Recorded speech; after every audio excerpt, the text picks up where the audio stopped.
My name is Wayne Ross. I'm a professor in the Department of Curriculum and Pedagogy at the University of British Columbia.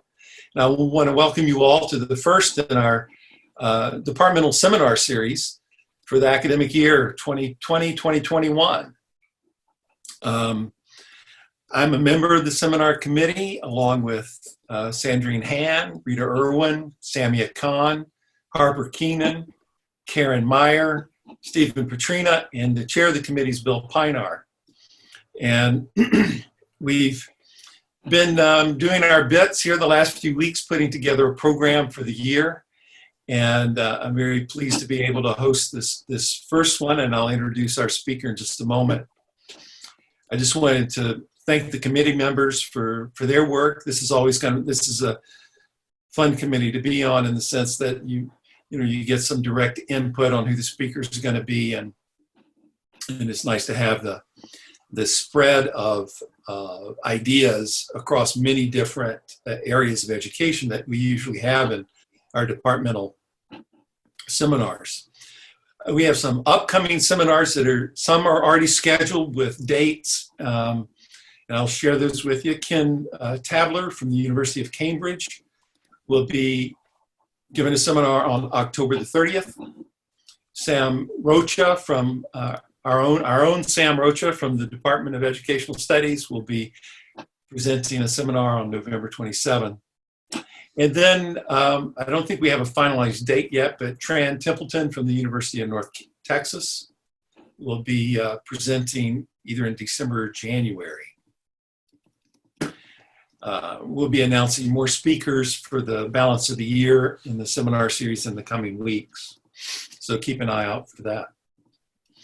Today's session, Alpesh will be speaking to us for, I don't know how long really, but I'm going to stop him after an hour. And then we'll have dedicated time for some questions and answers. And I'm very pleased to introduce today's seminar speaker, Dr. Alpesh Maisuria. He's Associate Professor of Education Policy and Critical Education at the University of the West of England in Bristol.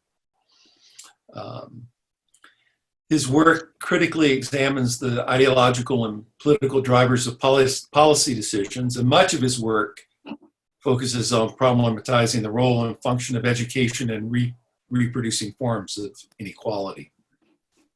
He writes widely about issues of social class, educational policy, neoliberalism, Marxism, as well as the proposal for a nationalized education service, academy and free schools, private schools, and Swedish social democracy.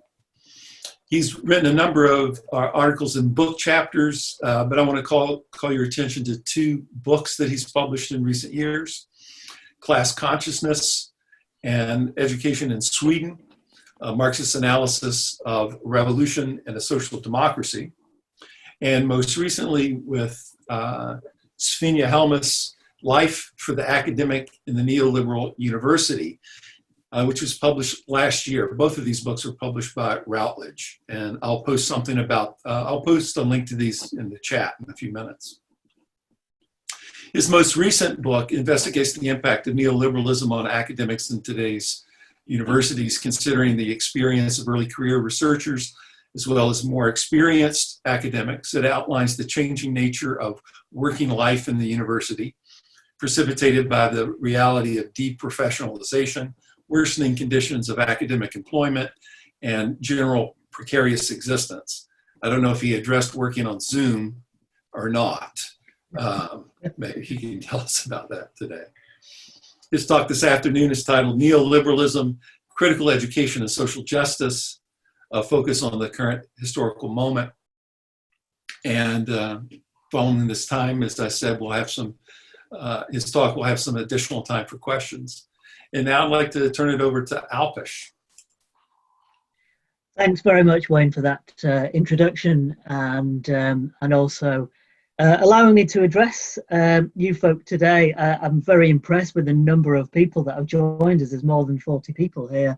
I was expecting just you and I, Wayne, just to be chatting about the fantastic Liverpool Football Club and, you know, last season, but it appears I'm going to have to talk about neoliberalism, critical education, and social justice, which is fine. So I don't want to. I want to get straight into it. I don't want to preamble for too long because I want to have as much time as possible for that. And I hope to finish, well within the hour.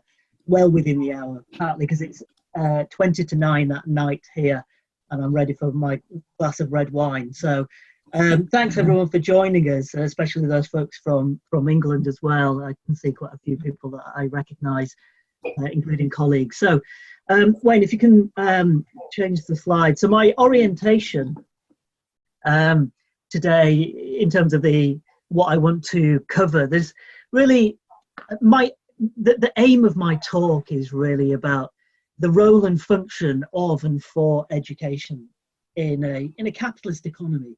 Okay, and I think there's three roles and functions of and for education in a capitalist economy, or three main ones at least. The first one being labour power creation. So Wayne, if you can skip to the next slide. The second one is commodity production. And the third one is mystification. And I'll try to break these down because I recognise that I suspect that the vast majority of people on the line today will be kind of familiar but not really know where I'm coming from. So I'll spend some time trying to break them down and tell you why I think these are the aims, these are the roles and functions of education in the kind of economies that both Canada and England have. And in a final section, I'll try to bring all this together and say something about critical education, because that's where my heart and that's where my work belongs, within critical education and the struggle for social justice more broadly. I mean, that's what's on the title that I have. So my presentation is really about bringing together many years of work. I've been kind of in higher education for the last 20 years or so, or going on 20 years or so. And in this presentation, I try to bring together really kind of key elements as I see them as being important to try to understand this crazy world that we live in. And, there's some kind of anger which will come out too. So I hope it'll be productively polemic to instigate a discussion in a few moments. So Wayne, if we can move on to the next slide. So I've said this is a crazy world that we live in. And a few months ago, somebody asked me, and it was a provocation.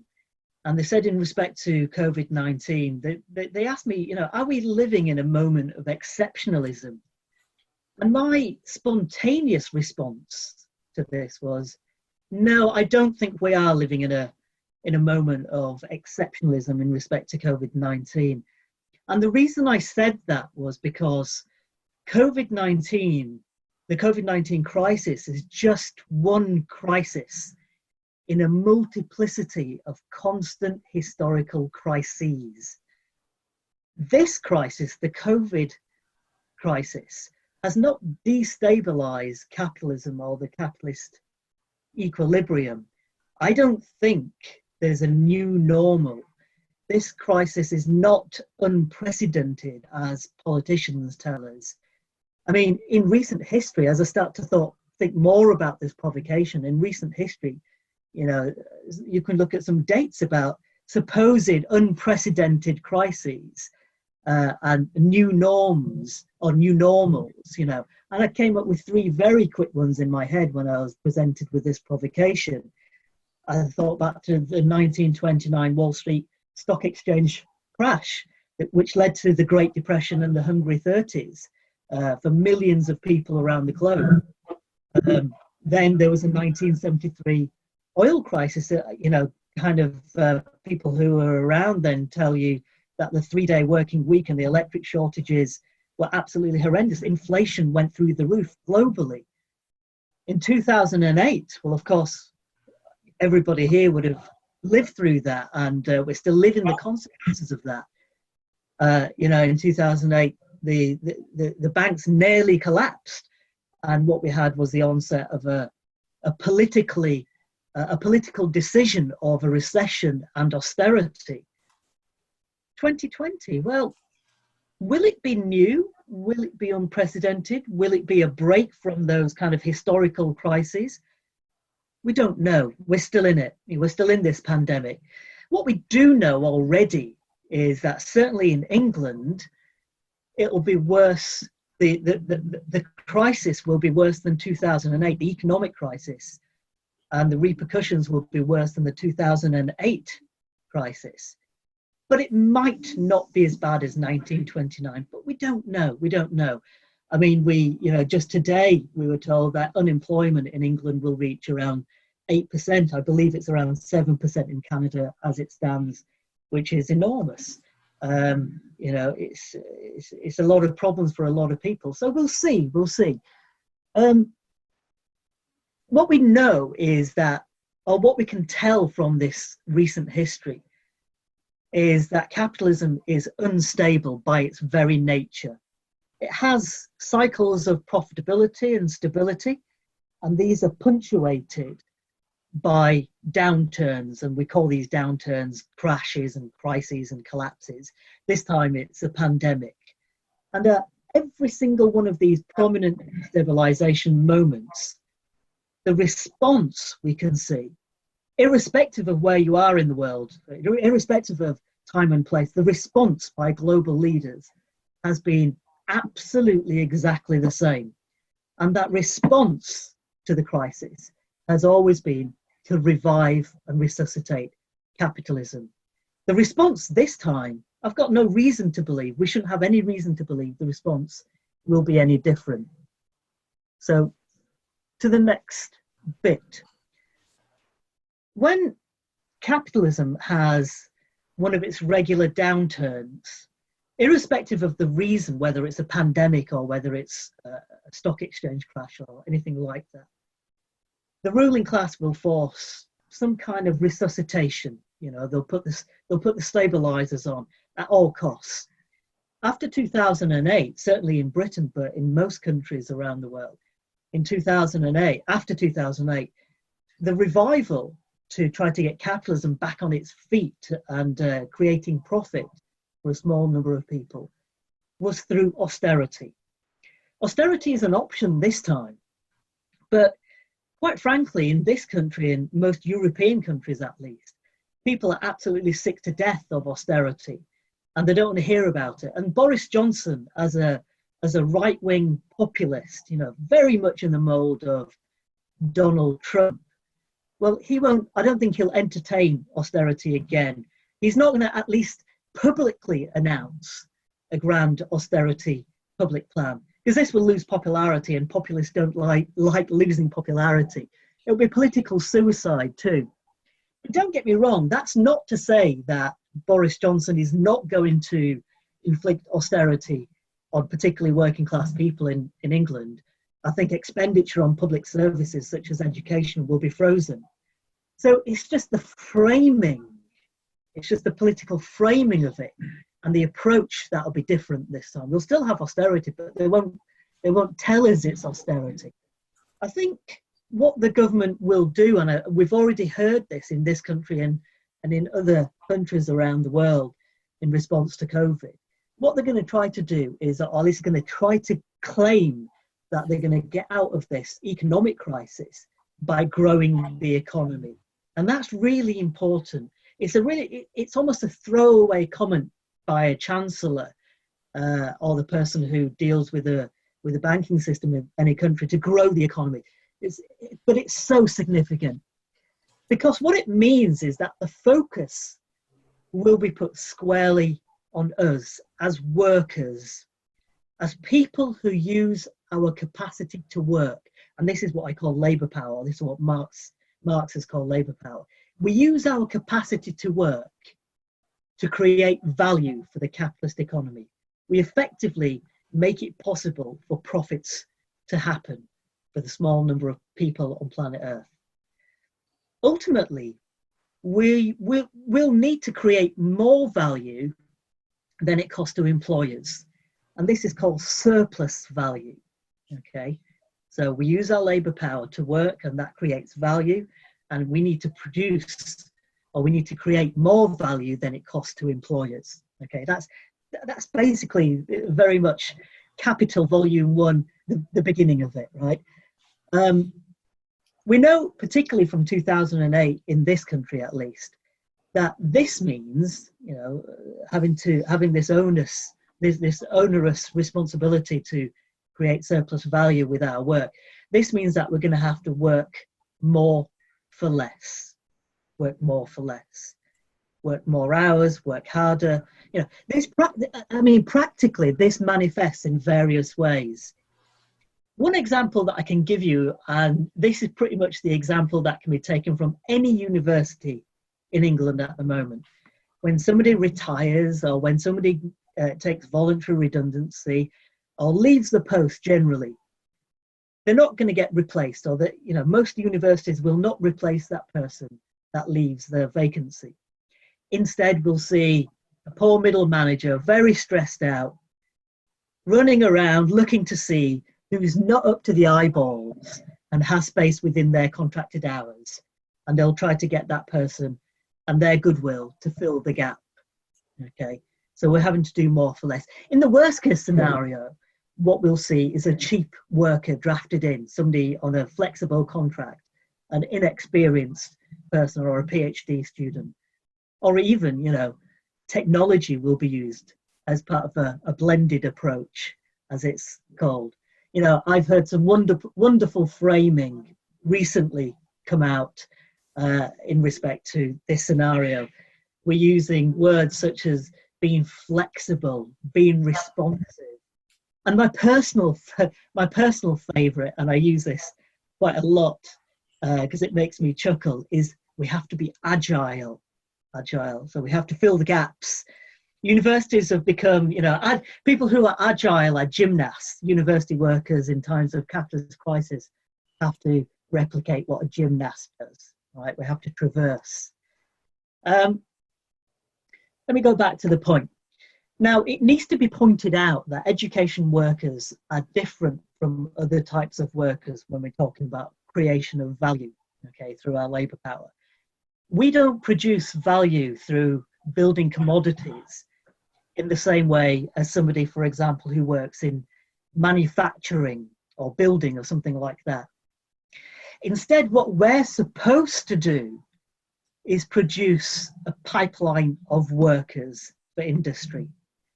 And this is super important for capitalists. We are super important for capitalists because we help nurture the mentality and the skills of workers to be productive for the economy, for the capitalist economy.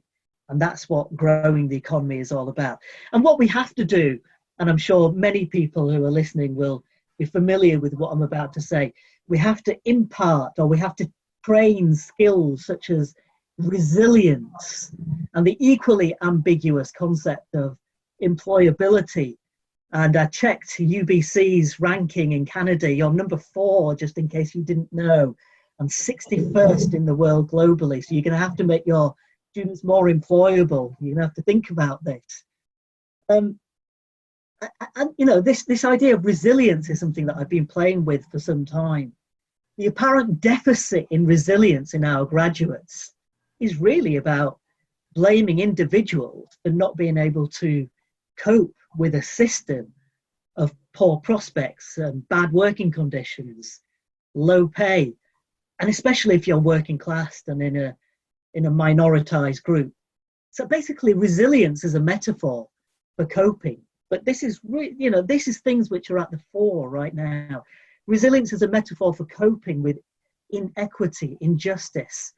In Marxist terms, this is straightforwardly called exploitation and alienation. And I think they've got these concepts, exploitation and alienation, have got a lot of mileage in terms of analysis of the current situation that we find ourselves in. Also, it's worthwhile saying that when there's moments of crisis for capitalism, subject areas and disciplines such as education and other social sciences and humanities are stripped of their capacity to be critical. And we're encouraged, coerced even, to create compliant workers to lift economic productivity.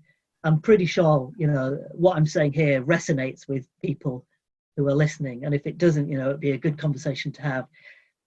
All of this resilience and, you know, alienation and economic productivity is not new, certainly not in England.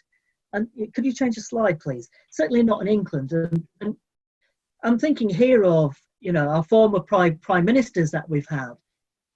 Theresa May, who had a national industrial strategy to deal with the 2008 banking crisis. And before that, we had Gordon Brown's idea of the business-facing university.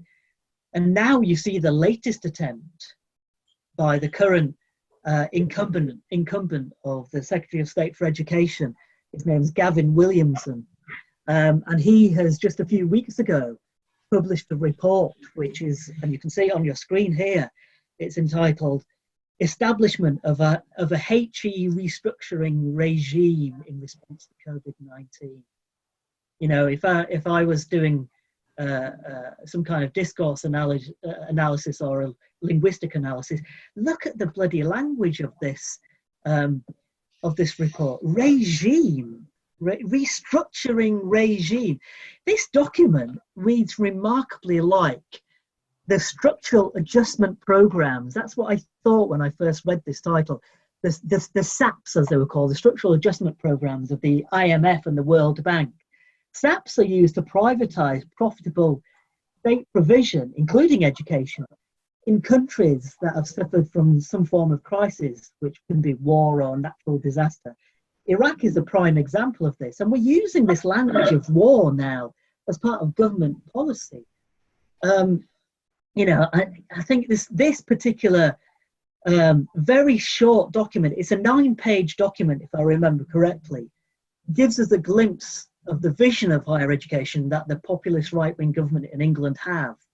And I remember counting this, doing an analysis, just a very quick and dirty analysis of this.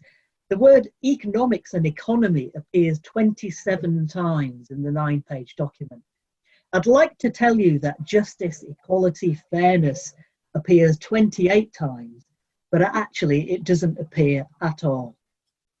It doesn't appear at all. And that really gives us not only a glimpse, I think it's a statement of intent of what the HE of higher education will look like in the future in this country, even more neoliberalized than it is now. Okay, so this is around this, you know, I really wanted to kind of emphasize the role of labor power and our role in a capitalist economy, and how COVID-19 will be used to generate more work from us, more surplus value from us.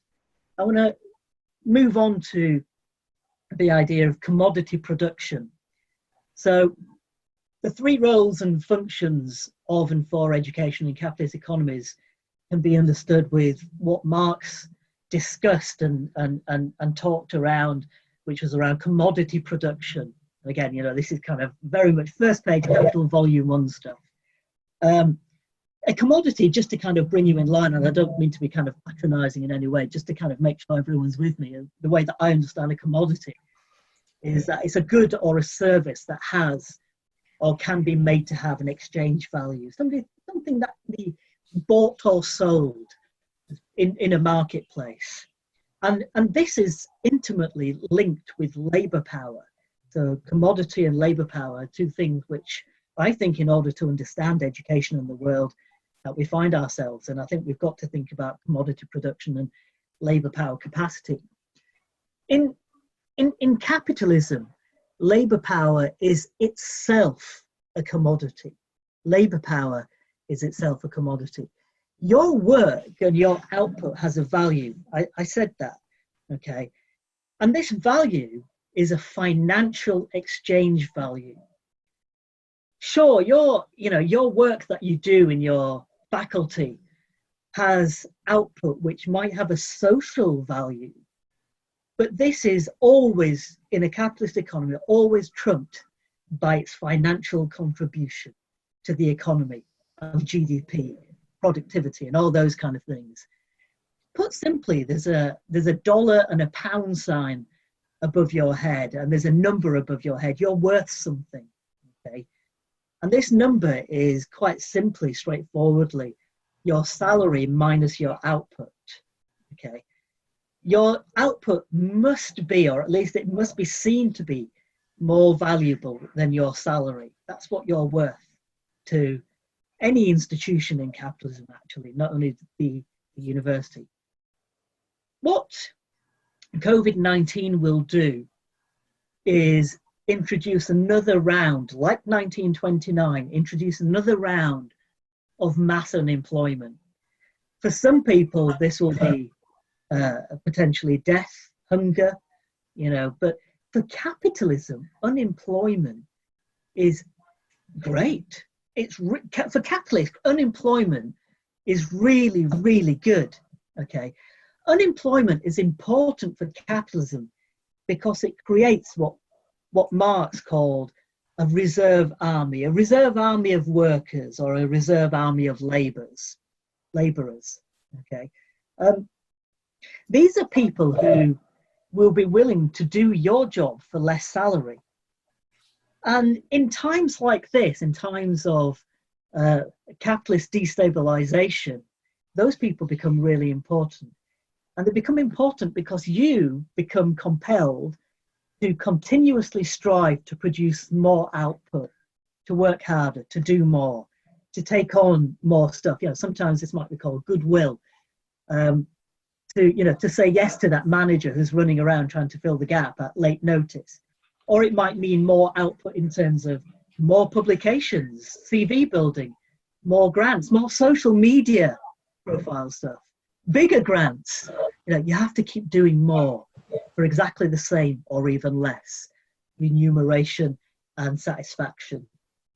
In times of capitalist downturns, this compulsion is magnified.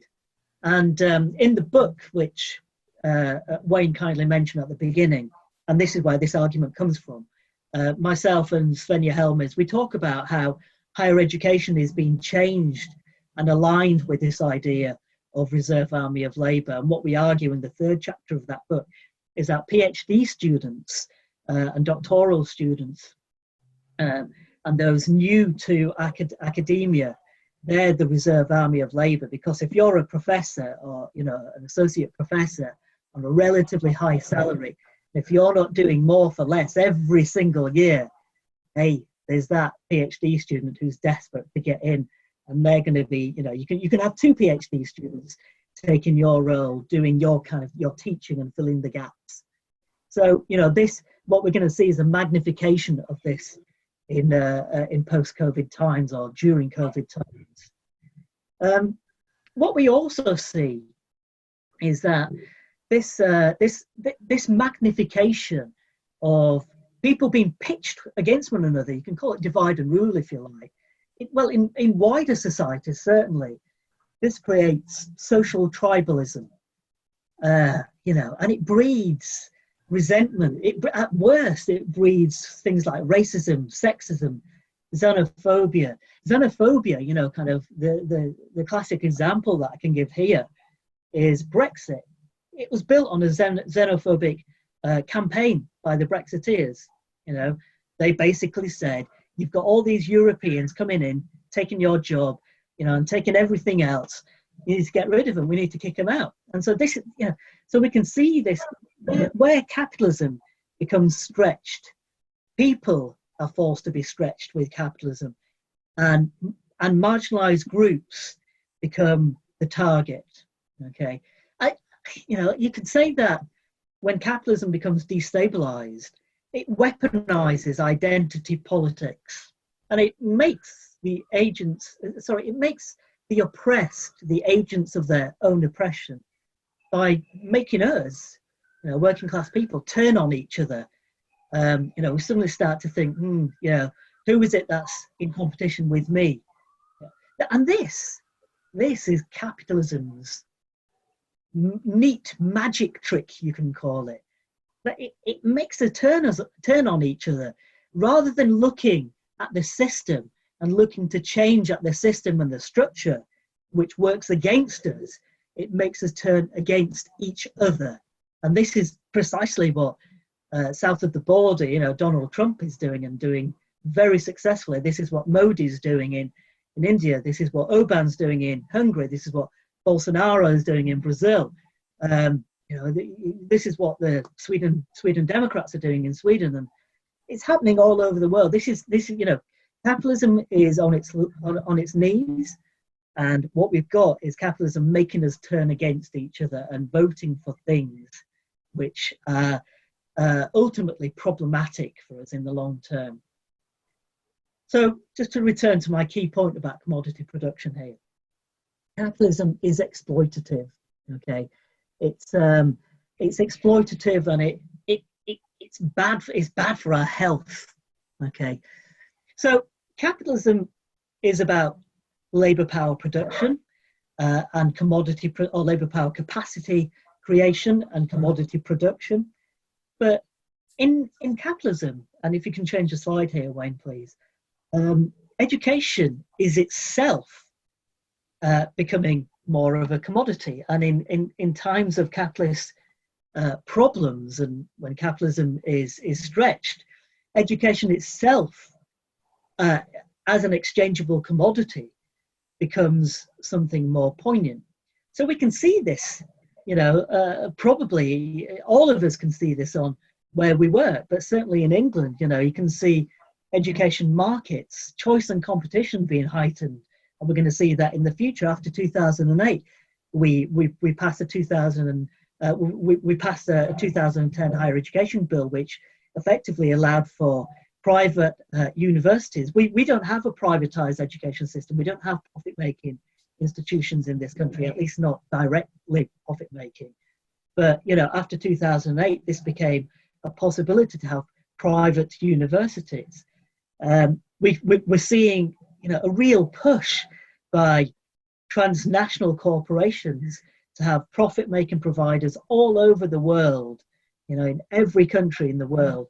And in this country at the moment, because universities, when I say this country, obviously I mean England, universities and educational institutions are registered charities, and charities cannot have shareholders. What we've got is something like a quasi-privatization. And sometimes that quasi-privatization comes by way of the private sector and business people coming to sponsor schools, coming to sponsor particular provision on campuses. You know, I've called it outsourcing on this slide. You know, so we've got services which are unbundled, as my friend Tristan McCowan calls it. We've got curriculum development, which is done by Microsoft. You know, we've got a fragmented provision of education in England. We don't have a fully state education system. We've got lots of different types of schools, and that includes the private sector. And the private sector increasingly pushing to make education more of a commodity, or at least bits of it more of a commodity. Okay, so labor power and commodity production. Wayne, if you can move us on, please. So the third role and function of education in a capitalist economy is to mystify labor power and commodities. Okay, so it's basically to try to cover and somehow mystify the whole role and function of education for capitalism. Okay, and this mystification is what basically means that most people don't understand capitalism and its intimate role that it has in education policy making. It also mystifies the whole nature of what education is about in the modern kind of marketized and semi-privatized international landscape, where we've got league tables and universities competing with one another for things like employability stakes, and that's why I mentioned UBC's ranking there earlier on. Could you change the slide? Can you change the yeah? So mystification is about mystifying capitalism and its nature in education, and it's also mystifying what this nature is about. And education is there to filter people, I would say, among two classes. Okay, So you've got the ruling kind of class, the capitalist class, who have got loads of money and can pay for a very expensive education system with tuition fees being charged at £44,000 a year for, you know, the most prestigious school in this country, which leads you on to be prime minister. You know, just to kind of, just on a note on that, 20 prime ministers have gone to the same school in this country, and that's Eton College, right? And it's the most expensive school in this country, £43,000 a year. I'm not sure what the conversion is, but let me tell you that £43,000 a year, and the average salary is £28,000 a year. So almost nobody in the country can afford to send their children to this school, right? So education is about filtering people into different and railroading people into different stratas in society. And then there's obviously the education system for everybody else.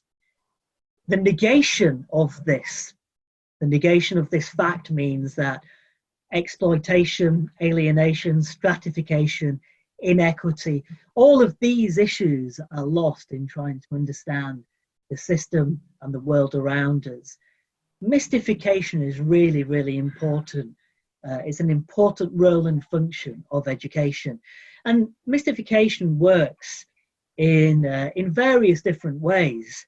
You know, we hear a lot in England. We hear a lot about meritocracy and social mobility. You know, go to school, work hard, and you'll be merited with a good job, and you'll be able to rise up through the social ladder, get a good job, live comfortably, you know, have that big house, and you know, kind of and all that kind of stuff. The reality is social mobility does not exist in England. It's just simply in fact, no, social mobility does exist in England. It's downwards. Okay, social mobility, most people go downwards in 2020. Okay, so you know, but people still believe in what education is about. You know, and this is all part of the mystification. The second part of mystification. So the first part is about kind of mystifying capitalism and its nature for education. The second part is about promoting the idea of Tina. There is no alternative. There's no alternative to the status quo, folks. You know, there's no alternative. And capitalism's triumphed. Communism's failed. And you've just got to simply make do with capitalism. You know, individualize yourself. You know, do the best for you and your family. Screw society. It's about you. You know, push yourself with private tuition. You know, do all that kind of stuff. History's ended. There's no alternative. What this does is that it creates a consciousness in the masses that makes any alternative to capitalism as being unfeasible. And so, in my first book about class consciousness, you know, what I argue in that and in other works is that the vast majority of people, well, let me put it this way: the vast majority of people are more likely to believe in a zombie apocalypse than the end of capitalism. That's how bad it's got, and that's how powerful this concept of mystification is, or this application of mystification is. You know, it's absolutely unconscionable to think of revolutionary change to our economic system. People believe that you can make tiny changes, you know, on the fringes and make things slightly better. You know, I was in a call earlier on today, just before this, and I was told about the issue of the Truth and Reconciliation report. You know, and the fact that, and I was half expecting Wayne at the beginning of this session to do that kind of that performance, you know, about land acknowledgement. You know, people like that kind of stuff. It's tinkering at the edges, but to have wholesale change, you know, wholesale economic change that makes serious kind of that makes change serious. Well, that's unconscionable. We must stay with capitalism. So mystification has been incredibly powerful, incredibly powerful. Our role as educators must be to negate this negation. It must be to try to surpass, overcome, to transgress this mystification and show that capitalism is the basis for most of our problems, unless you're part of the 1%.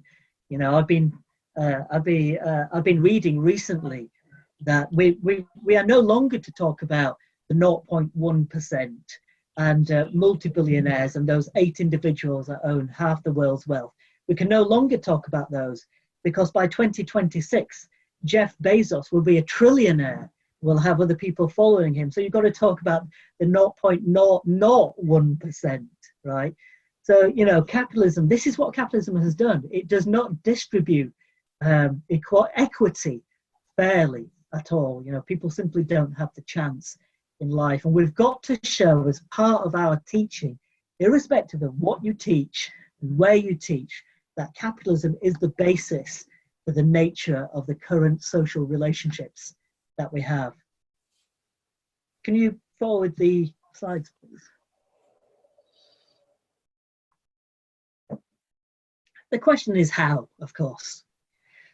How do we work with this mystification and negation and promote critical consciousness? Well, to address this question, which I think is about praxis, you know, I'm a Gramscian at heart. This question is about praxis, bringing together theory and practice as part of one dialectic. You know, they're working together. It was Antonio Gramsci that said that hegemony or hegemony is about the direction and the way that history unfolds. This is my PhD. This I'm reading. You know, this could be my PhD that I'm reading out to you. And this direction and way of history needs, and this is the key thing, leadership. Hegemony or hegemony comes from the word hegemon. Hegemon translates to leader or leadership, okay? We've got to provide leadership. What we've actually had for 40 years, since 79 in this country and 80 in the USA, and more globally after that, is the dominance of the neoliberal form of capitalism, providing leadership in every aspect and every orifice of our lives. Okay, neoliberalism tells us that we have to be competitive. Neoliberalism tells us that we have to invest in our futures. Neoliberalism tells us that we have to be individualistic because there is no such thing as society. Okay, neoliberalism has shaped all of our social relationships. People talk about post-capitalism. People like Paul Mason and Yanis Varoufakis talk about post-capitalism. I'm not sure that I buy the end of capitalism thesis. What I think is that capitalism appears to be coming to an end in terms of neoliberalism. Okay, and I think what we'll have is a new form of dominant capitalism coming to the fore, and we can see this, and indulge me here. What we can see is the shift and the likely shift from democracy, which neoliberalism has used to appease the masses through mystification and so forth. So, you know, kind of neoliberalism says, look, it's a democratic mandate that we've got to introduce privatization in education and so forth. We're going to move from democracy to something like the re-emergence of feudalism in a modern form. I think this modern feudalism will be led by authoritarians with a fascistic attitude and a fascistic way of providing leadership, and they'll be in cahoots with billionaires and trillionaires, and these authoritarians and the gaggle of moneyed people will be given a helping hand from, for instance, private militias.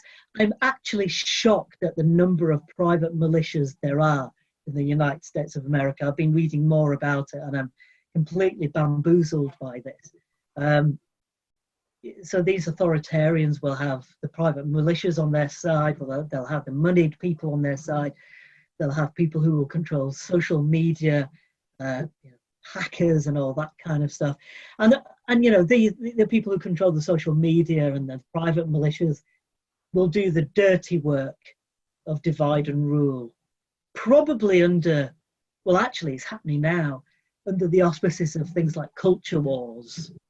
Okay, this is what the future looks like. This is what the leadership of the global ruling class is leading us towards. And you know, the USA with the 3rd of November election is very much on track to see this dystopian vision of capitalism with feudal features through to its through to its realization.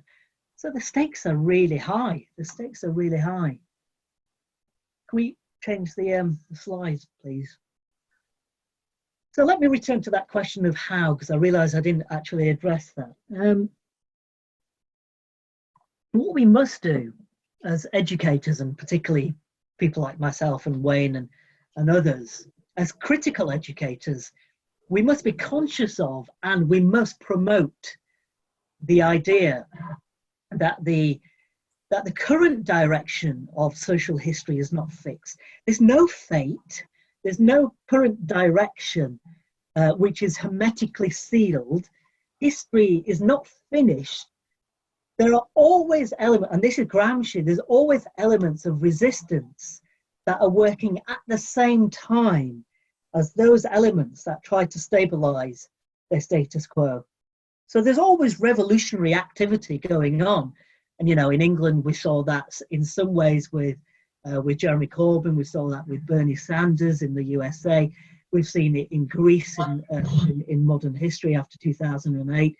We've seen it in Venezuela with after '99 with Chavez. We continue to see it in Cuba, etc., etc.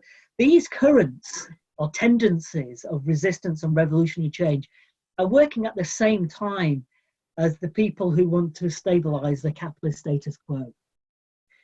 But what we must recognize is, as I've mentioned, those countries and those people, history can take sharp turns. The thought of having Jeremy Corbyn as leader of the Labour Party and then coming within 2,500 votes of taking the election in 2017, well, that in 2015 and 2016 was the stuff of, you know, kind of people in mental institutions. People just didn't think that kind of thing could happen. It's unconscionable, but it did happen. And what it shows us is that history can take sharp turns and things can change radically if people fight for it. In England, with Corbyn, there was a mass movement of particularly younger people in East London who set up a campaign group called Momentum. Momentum created the basis for Corbyn to be possible, and they continue to go with organisations like the World Transformed. If you haven't seen an organisation called the World Transformed, it's absolutely inspiring. I think it's amazing. I had the privilege of speaking at it last year, and it's phenomenal. It's a great event. And what they do is they create the basis of history to change in different ways. Other times, change happens over a much longer period of time. We are probably in England not going to see the likes of radical politics come into the fore for a long period of time. But who knows? As I say, things change very, very quickly. The point that I want to make here is that the struggle for change must be within our what we promote and what we do, praxis. It must be within our teaching and learning. It must be within our syllabus.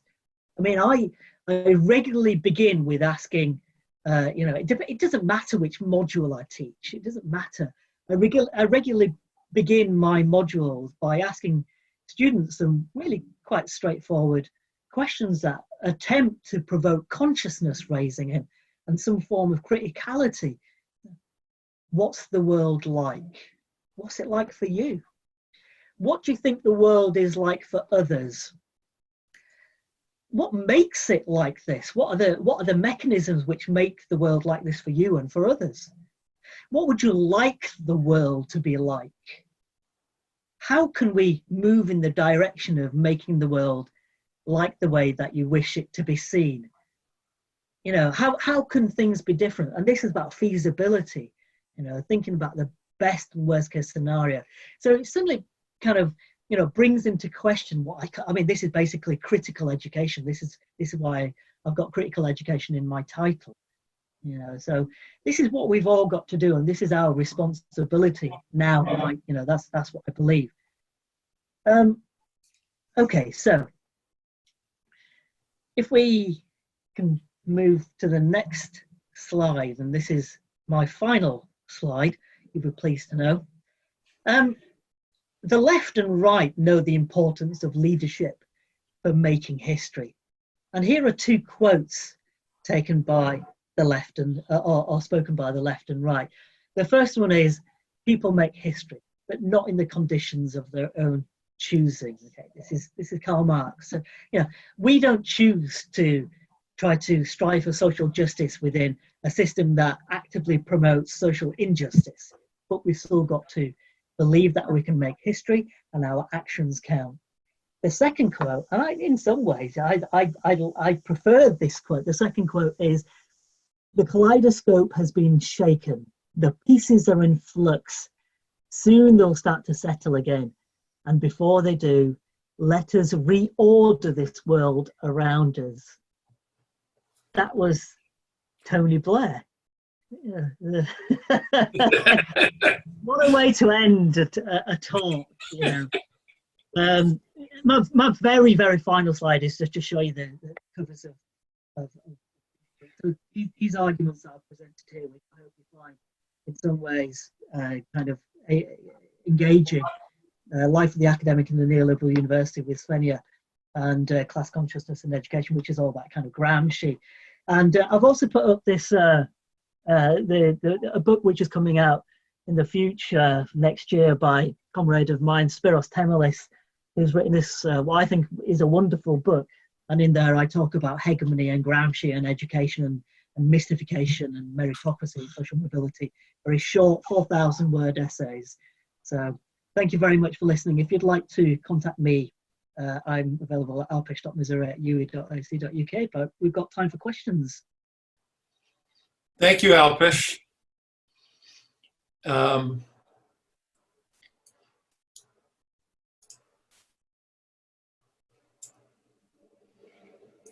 Trying to get my screens together here. Thank you very much for that very stimulating talk. I know I have a few questions, but I wondered if anyone would like to ask. Unmute yourself and ask away, or present some, or you can throw up a question in the chat.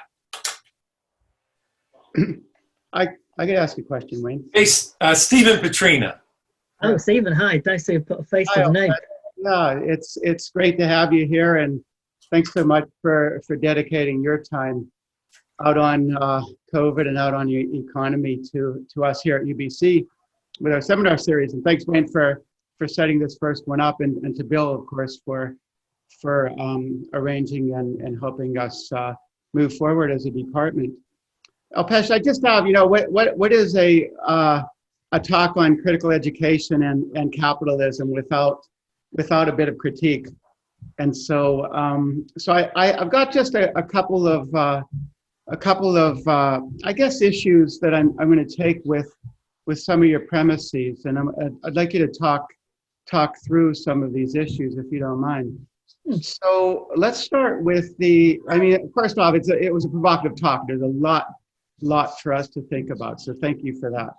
But let's start. My first issue is what capitalism loves, and you pretty much stated straight up. We could go on. It would just be great to have a seminar on what capitalism loves, and maybe more importantly, what socialism loves, or what something else loves. But I'm going to take the exact opposite of what you said capitalism loves, and I'm going to say capitalism hates unemployment. Marx's insights on the reserve army of labor were strictly oriented toward the question of wages. And capitalists have long found more creative ways of suppressing wages than some sort of like structural sense of a reserve army or unemployment.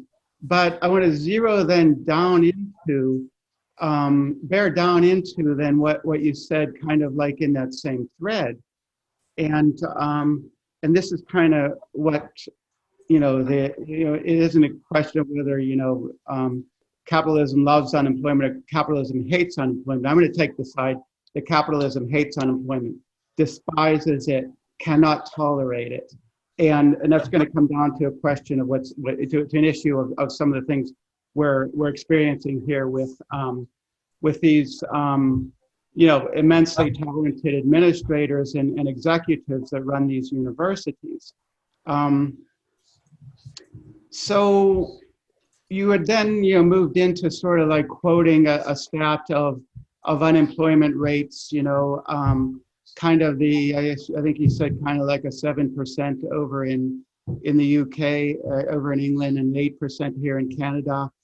And you might as well believe in the zombie apocalypse, as you said, rather than to believe those reports out on unemployment rates. Now, just in September, there's been a very, very, very helpful debate over the actual reports and the actual rates. And in the US, pretty much it's, we know it's at least 25%, Canada at least 25%, because you've got these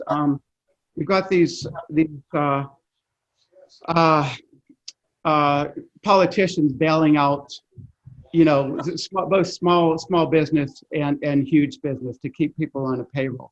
So even with that said, you've got to take the 8% and the 8.4% point reported out in the U.S. as with a grain of salt.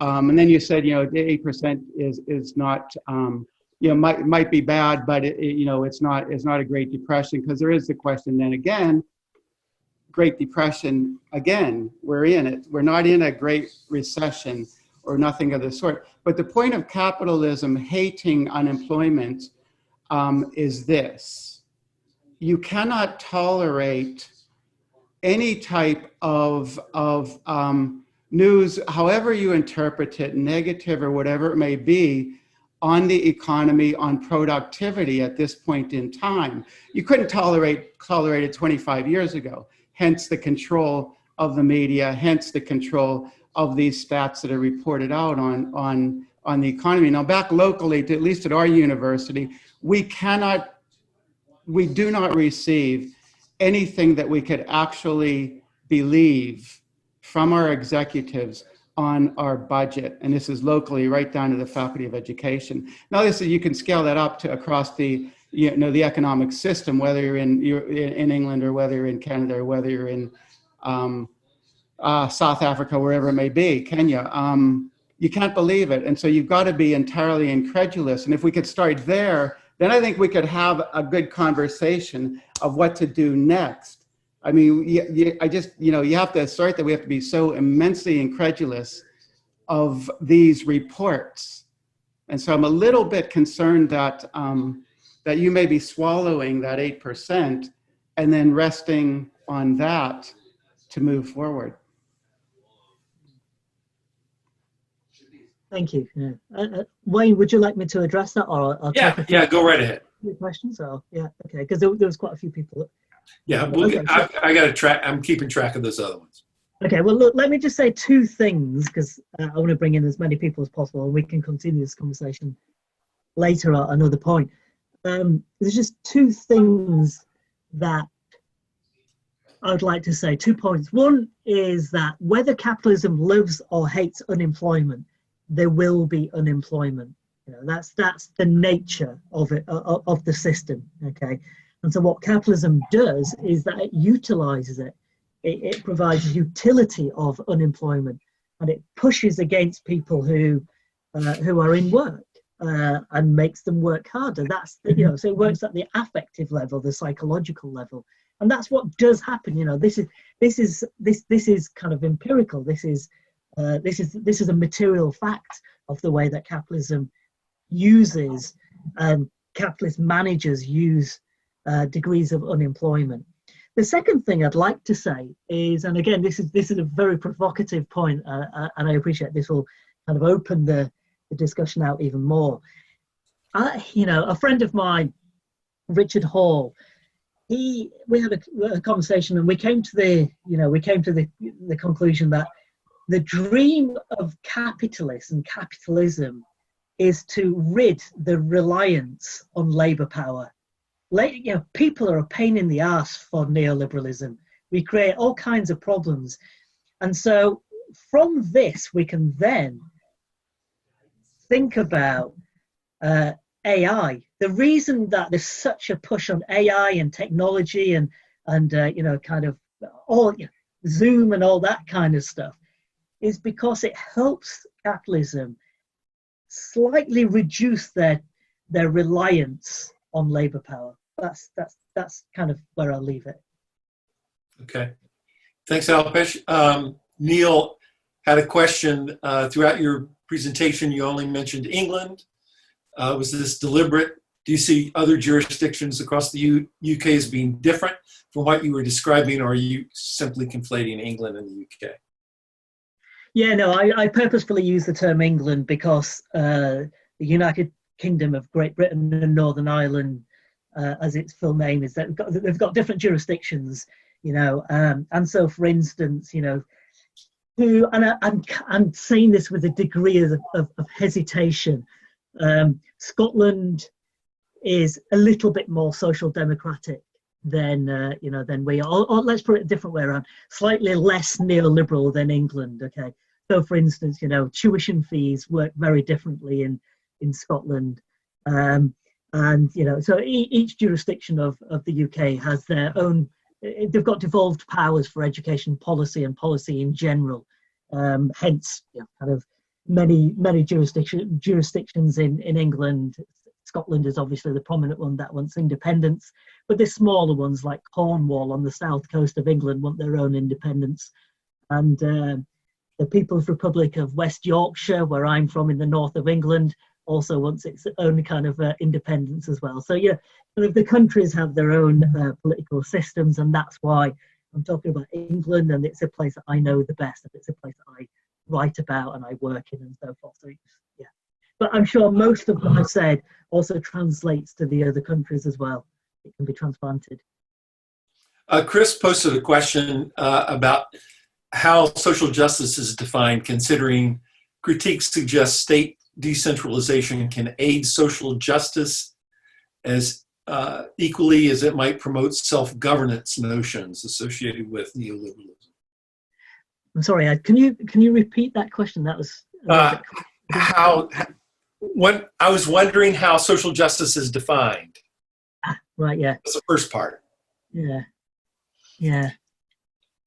And considering some critiques suggest decentralization can aid social justice as equally as it might promote self-governance notions associated with neoliberalism.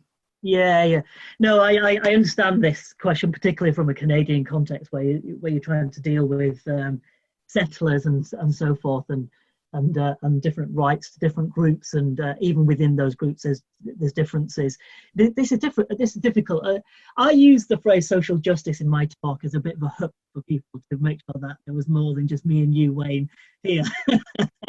But ultimately, if you're into progressive education, if you're into critical education, if you're interested in trying to advance equity for people, then that for me is social justice.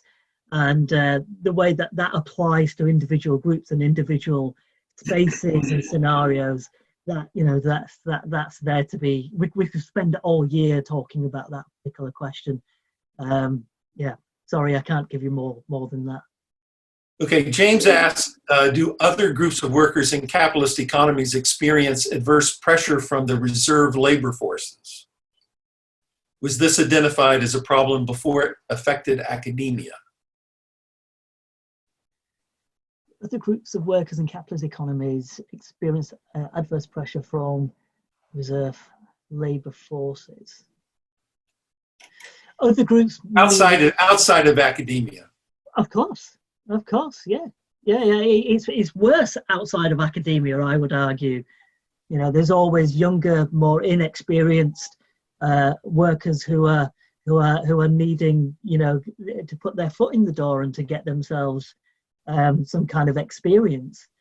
So absolutely, it's probably worse outside of academia, but it can be worse, or it can not be worse. It just depends on how you want to argue. No, absolutely. Yeah, I mean, I think, yeah, I mean, so was it identified as a problem before it affected academia? Yeah, absolutely, yeah. I mean, this is where Stephen's question kind of came from, because this is what I was arguing. This is what Marx argued about in the 1880s, you know. So yeah, absolutely. Jedediah asks, when you talk about leadership, are you thinking of someone like Einar Gerhardsen, who led Norway under the Labour Party for 20 years after World War II, or are you thinking of a revolutionary willing to employ violence? Leadership, as far as I understand, in Gramscian terms, is defined in various different ways. The way that I like to utilize the idea of leadership is through the idea of organic intellectualism. And the idea, and this term, organic intellectualism, is about basically kind of getting outside of the ivory tower, or whatever color your tower is, you know, or whatever material it is, and doing stuff out there, trying to push for progressive measures, trying to, you know, and that might mean, you know, that might mean signing a petition. It might mean speaking to somebody in the pub or the cafe. It might mean trying to gather your comrades, putting on a tin hat and getting your rifle out of the garage and trying to storm Parliament. It can mean whatever you like in terms of, you know, what you're doing. But leadership, we have to build the momentum. We have to build the basis for history to take us in that direction that we want to see the history being taken. This next question comments from some guy named Mike Cole.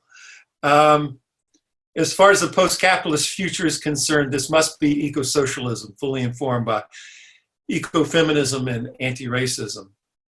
Yeah, absolutely. Yeah, absolutely. Yeah, I mean, and Mike, if you want to unmute yourself and join the conversation, that would be great. Yes, I've videoed myself as well, so you've got me in my full glory.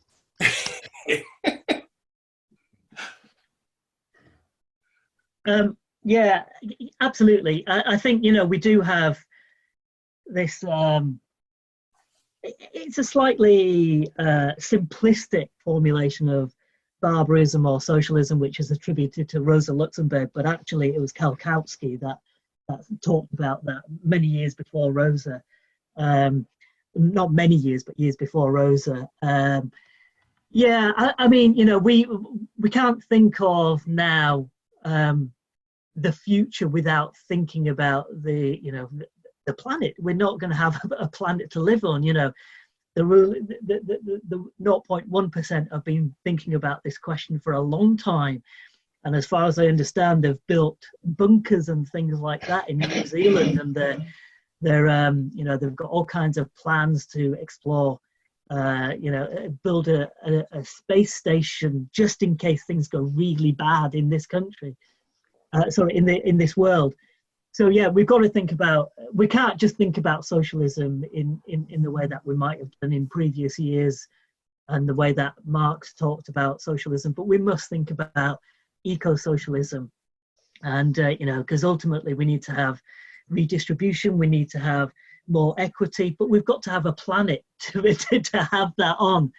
And I just want to add to Jedediah's question earlier, and, you know, kind of, I think leadership is, you know, is defined in different types of ways, but, you know, we just must be doing something.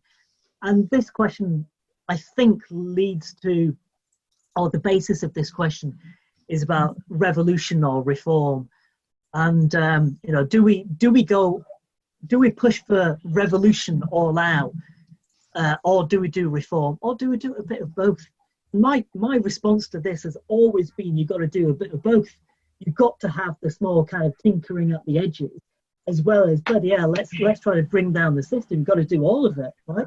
I mean, part of the reason I asked that question was that Gerhardsen is sort of, you could kind of see him as a Gramsci who didn't die. He was imprisoned by the Nazis during the occupation, and then there was a division in the communist movement in Norway between the ones who were in favor of violent revolution and the ones who weren't. But he was a member of the resistance, so one could argue he was a violent actor anyway. But when he got elected to power, there was 20 years of basically unopposed majority rule where he nationalized everything, including the church, and so it's sort of what you're talking about, and it's sort of like what would have happened if Gramsci hadn't been executed in a Scandinavian context. It's sort of interesting. Stalin occupied half of Norway after the war, and it's the only country where he pulled out of. And one could argue it's because he saw Gerhardsen's administration as an ally. But nobody really knows who he is. So I'm sort of like this weird small exception to the rule. And I was curious if he would be a figure. And I mean, it's contextual, I understand. Like every country, every medieval fiefdom maybe has its own struggles with imperialism or capitalism or hyper-capitalism or whatever it happens to be. But sort of interesting to hear what you thought about that. Yeah. Samia Khan wants to ask a question. Samia? Okay, right. Thank you so much, Alpesh, for your super talk. And I have had a little bit of experience in the UK. We are toying around with our own versions of a research excellence framework and race charters and Athena Swan types of charters. So while we don't call it a research evaluation framework, we have our own mechanisms of accountability in higher education. And some of those are public and some of those are not public. But I'm hoping maybe you could shed some light on the REF framework and Athena Swan charters and the race charter vis-a-vis your framework, because I think it'll give us some insights here since we're toying with those ideas in Canada at Canadian institutions, but also here at UBC. Okay, well, I mean, actually, myself and Mike Cole, who just asked a question a few moments ago, we wrote a piece together in Policy Futures in Education, the journal, and we talk about particularly REF and TEF. We've also got the Teaching Excellence Framework as well as the Research Excellence Framework as well. In terms of my broad framework, the whole idea of things like REF come in to choice and competition. The reason for REF is to create a marketplace in higher education. And the reason that a marketplace in higher education is important is because there's a tuition fees regime. The idea was to give students the choice between universities, and one way that they would be able to choose between universities is to look at these various metrics of research and teaching excellence and so forth, and be able to apparently make their rational choice based on what they think is best for them as a consumer. So that's what the basis of REF and TEF and accountability and excellence and all of those things is all about. Now, it's not only about student choice. You can't. It's very difficult to argue with empowering people like students with choice. The language is super important here to think about. Who wants to kind of take away choice and power from people? So the language is really, really important. And if you look at the policies, the white papers that create these policies, they use some fantastic language in them, kind of letting students invest in their own futures, students at the center of this system. This is the kind of language that's being used. But it's more than simply about students. It's to increase competition in the sector as well between universities. There has to be some kind of differentiation between universities. Alpesh, maybe you should explain like the hierarchy of the universities, the Russell Group and the. Yeah, that's exactly what I was about to do. Yeah, I think that's in a nutshell. There's two ways that I like to think about this, and I try to promote understanding of this. One is that there is a stratification in the higher education sector in this country. And that stratification is within broadly two camps of universities. There's this thing called the Russell Group of universities, and they're the prestigious, high-ranking, ref-intensive universities, and they get a lot of research money. So they're kind of the equivalent to the Ivy League, you could say. And then there's a kind of everybody else, after them, and they're kind of seen as the teaching universities. So that's the two broad stratification categories. But, and this is where it becomes a bit more kind of interesting, I think, and subtle, within those two categories, there's also differences between the universities too.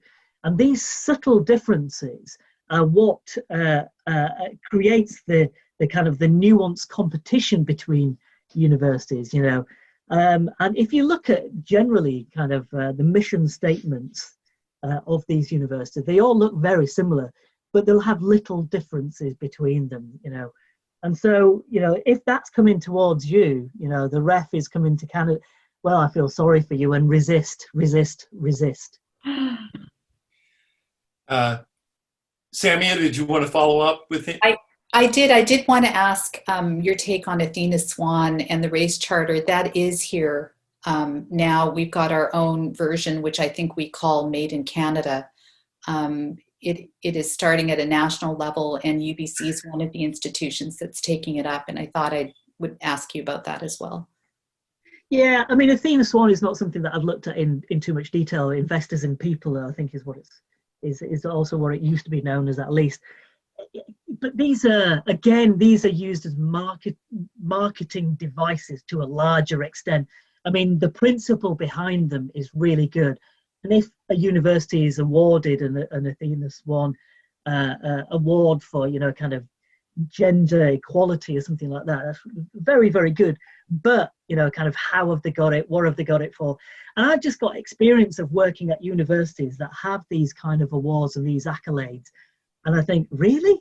Has this university really, been awarded this? And, how have they been awarded it, and so forth.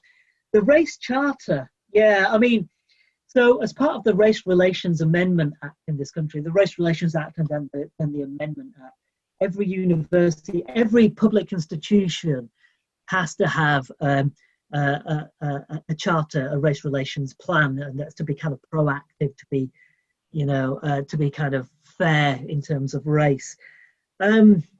Again, great. The principle behind it is great, but I would question to what extent is it simply tokenism and a tick box exercise? Next question. I mean, I'm going to get to this because it's coming in from India, where who knows what time it is. It's from Gayatri. And she asked, how do you find the balance between position, that is being part of neoliberal academia, and positionality as critical educator, being simultaneously a beneficiary and a critic in some ways? How is the responsibility of social justice lived out? Though I understand the radical remaking is difficult, and resistances from within are the way to go, but does it fracture your sense of pedagogical identity in any way? I think that's a good question, but I forgot what was at the beginning of it. Can you just give me the first? How do you develop balance between position, that is being part of neoliberal academia, and positionality as critical educator? Great question, and I take the cue from my late friend and comrade Joyce Kanan, who really introduced me to the idea of being in and against. So you've got to be in the neoliberal university because I've got bills to pay, I've got children to feed, right? But at the same time, I can be against the university as well. Okay, and this is what Svenja and I argue in the book. So we've got to, when we're in, and this goes back to the quote with Marx, we've got to fight, but not in the conditions of our choosing. We've got to be in the university, do what we've got to do, bring in research funding do publications, do things like this, promote the university. But at the same time, you can do it in a nuanced and subtle way.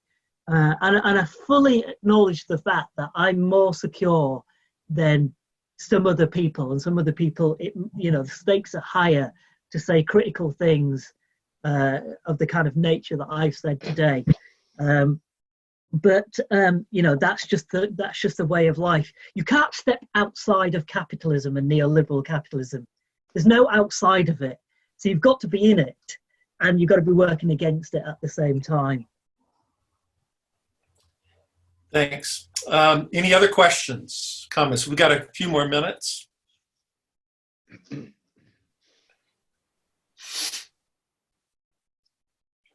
I like the comment from Jediah here, having attended the University of Warwick for a year, I can see what you mean. I don't think I've ever seen a more neoliberal public higher education institution. There's others. there's challenges to that. Yes.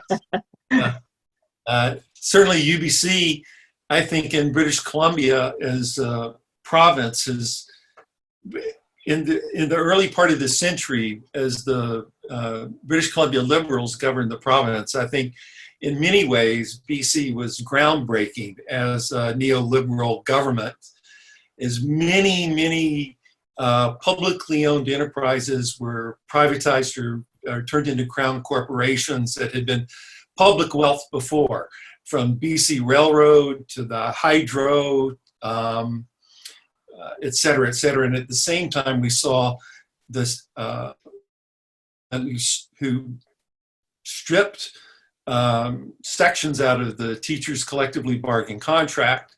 It took 17 years until the Supreme Court of Canada found that an unconstitutional act, but attacks on workers were just, I think, at the forefront of what's happened in BC in the first couple of decades. Right now, we have a social democratic, at least a Canadian version of social democratic government now, who just called an election this week. So it's going to be interesting to see what happens in October with that. I just have a comment. This goes back to an issue that Stephen Petrina raised in our department meeting last week, and that I commented on in terms of the context of what happens in higher ed and what we're all experiencing now. The fact that workloads at universities have not been adjusted while the demands for work have increased exponentially in the time of COVID, as right now we're teaching remotely, and I'm having to prepare courses to teach remote in the spring because UBC is going to be remote all year, which is a doubling down of workload. Expectations haven't changed in terms of productivity, but the demand, the course loads that we're teaching, the work, the pedagogical side, is more than doubled. And I think that, to me, that was an issue that stood out, especially early on when you were talking about, in the first couple of slides, work more for less. It's certainly the work more part. Yeah, being agile. Wayne, you've got to be agile. You've got to transfer all your teaching material that you've done for 20 years to online within 2 weeks, and do it good as well. Because, we've got league tables you've got public reputations to uphold. Can I just say, we haven't really talked about the F word, fascism. Donald Trump today said he's not going to recognize the election result at all unless it's in his favor. What are we going to do about that? Yeah, no, I did mention that. I mentioned Donald Trump with. Yeah, but you didn't mention the kind of what we're going to do about a fascist USA, or to stop it happening. Yeah, well, I mean, this is a big question. I mean, one of the things that I was going to say in response to a question here about kind of sense of identity and pedagogy, and it relates to what you've just asked there, Mike, is that, doing this kind of critical work that I've been promoting in this session, and putting your neck on the line is a lonely business. You know, it's a really lonely business to do this stuff at times, because you're working against the system, you're working against an institution, you're working against expectations a lot of the times. And so one of the things is kind of solidarity and collectivism is unbelievably important, you know, because it's you know, there's times when each one of us are fighting our battles, whether that be against kind of Trumpian fascism, or, you know, against sexism or racism, or, you know, against individual battles for workloads and things like that. What we need to do is have, firstly, self-care, look after ourselves. You don't have to work on, you know, if you don't get that lecture online by 12 o'clock tomorrow morning, the university won't fall down, right? So self-care is important, but also looking after each other is really important as well. So people who are affected by Trump's, you know, kind of fascism or fascistic tendencies, look out for these people. And, you know, mental health problems is something which we talk about in the book with respect to academia. Mental health problems are absolutely through the roof. You know, people don't generally understand that academics who are generally well paid, you know, full-time academics, tenured academics are generally well paid, but they have suicidal thoughts, right? And if you look at the trade union in this country, you'll see that you'll see a shocking statistics around the way that academics are depressed, or they feel as though what they do is not valued, or suicide. We do actually have suicides. There's been 4 very prominent cases of academics committing suicide, and in their letters they've always attributed that to their working conditions. So caring for ourselves and caring for each other against, you know, what's going on around us is super important. Thank you. We're just about out of time. I want to make Tony Edwards posted something that fits in with this, especially with the question that Samia asked. I posted a link. Why is Australia doubling fees for arts degrees? Basically, so they can reduce them for job relevant courses. This is going back to the first couple of early slides that Alpesh shared. I want to thank everyone who was here and participated today. I put a couple of links in the chat, one to Mike Cole's article in the latest issue of Cultural Logic, which is about capitalism and the climate emergency. And that's an excerpt from the chapter 1 of a book he has that's coming out. I was really pleased to see everybody that's here, and to see this was really an international event, and one of the upsides of Zoom and not working face-to-face, in person. Thanks, Alpesh, for a very stimulating talk, challenging talk. Yeah. Appreciate it. I really recommend his book. I haven't gotten all the way through it yet, Alpesh, but I've cited some things from the first few chapters already. But I do recommend that and Mike's book.